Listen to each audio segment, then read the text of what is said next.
दाखालि 28 तारिखआव जोंनिफ्राय अर्थात बिपिएफ दोलोनिफ्राय खासियाबारि प्राइमारिनि जानानै मयूर नार्जारी जोंनि फंबाय बिथाङा खासियाबारि प्राइमारिनि सासे जेनेरेल इउथनि जेनेरेल सेक्रेटारिमोन आरो लोगोसे बिथांजों रिमल नार्जारी फंबाय बिथाङा बिएसइउ खासियाबारिनि सासे जेनेरेल सेक्रेटारिमोन।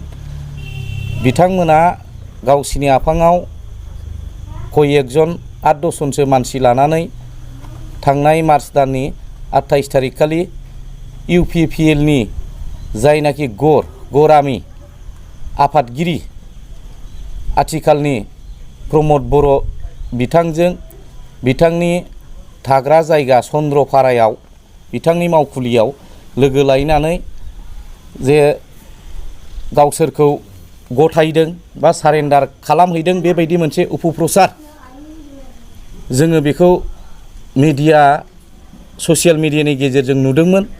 नाथाय बिनि साननै सानथामसो परे जोङो आरोबाव मोनसे जिनिसखौ नुफिननो हादोंमोन जे बिथांमोना बेबायदि उद्देश्यआव सोरबा मयूर नार्जारी फंबाय, सोरबा रिमल नार्जारी फंबाय, सोरबा हानक नार्जारी फंबाय बिपिएफनि जायफोरा आगोलनिफ्राय मावबोगासिनो दं, मावथाबगासिनो दं।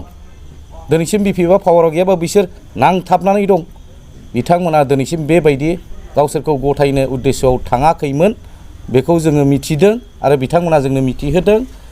बे हिसाबै बिथांमोननि जेनाखि बुंनाय बेखौ लानानै जों दिनै मोनसे खोथा बुंनो नागिरदों जे बिथांमोना मोनसे जोंनो मिथिहोनाय बायदिब्ला जे गामिनि मोनसे समस्या लानानैसो बिथांमोना बे रामदेव एलेखानि जानायलाय बिथांमोना रामदेव गामिनि मोनसे समस्याखौ लानानैसो जे आथिखालनि जे बिटिसिनि सिएम प्रमद बर' सार बिथांनिसिम थांनानै बिथांनाव माखासे अभाब अभियोग बेफोरखौ हयथ' हैनो थांदोंमोन। नैबे बेलायावनो बिथांमोना खाबु लानानै दा इलेक्शननि ढौ बर्थमान आथिखालाव इलेक्शननि ढौ जानायलाय बिथांमोना खाबु लानानै हयथ' बिथांमोन सहैनायनि सिगां कयेकजन सोरबा सोरबि बिभिन्न दलनिफ्राय खि जाने सारेन्डार जानो थाहैखानाय दंमोन खोमा, बे गावसोरखौ गथायनो दंफाखायोमोन खोमा। बे हिसाबै हयथ' बिथांमोनखौ सारियाव फसंनानै बिथांमोना बिथांमोननि फट'खौ गावसिनि इउपिपिएलनि जेनाखि आर'नाइ आथिखालनि ट्रेक्टरनि सावगारि गोनां मोनसे फ्लेग बे आर'नाइखौ बिथांमोननो गानहोदों आरो गानहोनानै बिथांमोनखौबो फट' खेबनानै 28 तारिखनि अखानायैनो बिथांमोननि फट'फ्रा भाइरेल जादों। बिथांमोनजों थांफानाय सासे सरन हेम्ब्रम बिथाङा बुंदों दे गासिबो गावसोर ज' थांनायावहाय माने इउपिपिएलआव हाबखानो होननानै थांदों होननानै बुंदोंमोन। दा बिनि सायाव मा बुंगोन? बेथ' एखेबारे बियो साननो हाथावै बाथ्रा। मानो सरन हेम्ब्रमआ दिनै बिपिएफआव जेबो अबदान गैया मिथिबाय। दिनै आं बुंगोन, आं एसे आगोलनिफ्रायनो आं रिपिट खालामनो नागिरदों। दिनै मयूर नार्जारी बिथाङा जोंनि खासियाबारि प्राइमारि बिपिएफनि इउथनि जेनेरेल सेक्रेटारि आरो नै साखाथियाव आंनि साखाथियाव आखिजों जिरायदों बिथां रिमल नार्जारी बिथाङा जोंनि खासियाबारि बिएसइउनि जेनेरेल सेक्रेटारि। बिथांमोना दिनै बै सरन हेम्ब्रम होननाय जाय आदिबासि बिथाङा नै आंबो नुदों, नुवाखै नङा, दहायसो नुदों आङो मथा मथि 4-5टानि बेबायदि टाइमाव आरो बिथाङा बेबायदि बिसिनि सायाव फिनजाथाय होदों। बेखौथ' दिनै बिपिएफना रावबो सिनाया। आंथ' बेखौ मिथिगौ। दा खासियाबारियाव जों फैबाय थायो, जों खासियाबारि हिसाबै बाजार जालायो। बेथ' सासे गारि ड्राइभारसो, बिथांहा बिपिएफआव जेबो अबदान गैया।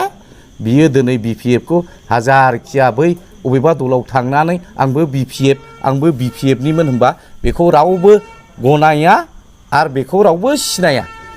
दिनै बिसिनि सायाव मयूर नार्जारी फंबायनि सायाव, रिमल नार्जारी फंबायनि सायाव बा दाखालि 28 तारिखआव जाय बिथांमोना 11 जन बा 12 जन बैयाव थांनानै गावसोर गोसो गैयाबा जर जबस्तियै बावहाय आर'नाइ गथायजादों, गामसा गथायजादों।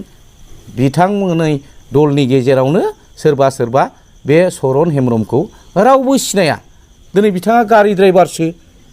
गारि ड्राइभाराथ' मा बियो दिनै गामिनि सासे गावबुरा बायदिसो, नंगौना नङा? बिपिएफ दोलोनि नंखायामोन नामा? बियो बिपिएफ दोलोनि नंखाया।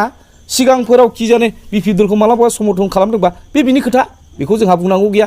जों बेखौ बेबायदि गोसो गोथारै जुदि बिपिएफखौ बियो सिगांनिफ्राय आजावनानै लादोंबा जों बेखौ वेलकाम खालामगोन। आरो दाबो बियो गोसो गोथारै बिपिएफखौनो नाजावोबा जों बिथांनि सायाव जेबो बुंनांगौ गैया। नाथाय दिनै जों जा नुदों बियो बिपिएफनि खुनु सासे कर्मि नङा, बेक्ति नङा, मावग्रा नङा। बियो सासे गारि ड्राइभार हिसाबै बियो गावबुरा बायदिसो। जेरैबायदि मोनसे गामियाव गावबुरा थायो, गावबुराया आलुजों समान, नंगौना नङा? दिनै आलुखौ जों माजों जानो हायो दे? हा? आलुखौ जों माजों जानो हायो? गाबोन जों नाजों जागोन, दिनै बेदरजों जागोन, गाबोन बाथोन जागोन, गाबोन जों सिफ्लेनानै जागोन, गाबोन जोङो भाजा जागोन। थिग बेबायदिसो बिथाङाबो बे चरन हेम्ब्रमा थिग बेबायदिनो गारि ड्राइभार हिसाबै बेहा खुनु अस्थिरता गैया। बियो खुनु मोनसे पार्टियाव स्थायि थानो हाया। नङाबा गावनि सासे ड्राइभार हिसाबै गावनि जे बिजनेस, नंगौना नङा? गावनि फेहेरनाय बे लामायाव गावहानो हयथ' मालाबा आस'खान्दा जाहैनो हागौ।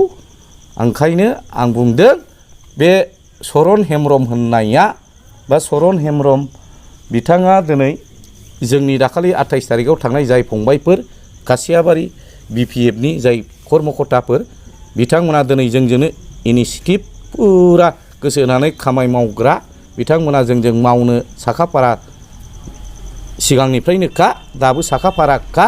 बेवहाय बिनि बुंनाया जेबो एक इन्सिबो बेखौ लरि होनो हाया।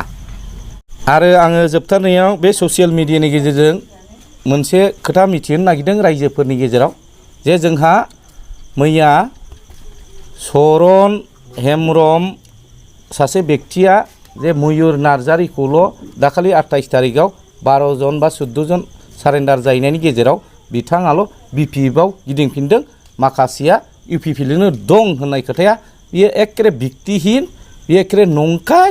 मानो होनबा जोंनि खिबुनावनो नायदो नोंथांमोना दिनै ससियेल मिडियानि गेजेरजों सोर सोर दं जाय बिथांमोना दाखालि बै 28 थारिखआव प्रमद बर' केन्डिडेटआ मा नामलाय जयन्त बसुमतारी बिथांमोननि खिबु उनावनो बिथांमोननि साखाथि फाखाथिनो बिथांमोना थादोंमोन।